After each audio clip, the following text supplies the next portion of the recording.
Notepad++, one of the most popular and free text and source code editors available for Windows, is being used by attackers to distribute malware. The group, known as StrongPity, has been spreading repackaged installers for Notepad++ that do in fact install Notepad++, but also install malware.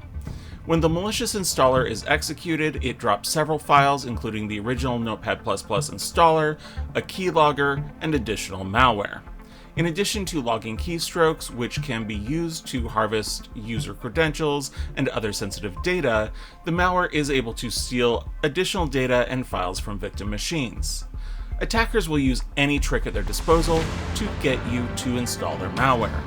While using installers found from a variety of sources can be tempting, only installing applications from the original source is always a key method of avoiding malicious install files. Now, supply chain attacks and other methods can also be used to get you to install malware. The behavioral and AI-based detection engines included in Acronis Cyber Protect will detect and block malware and malicious behavior of applications, preventing additional malware infections and keeping your data safe.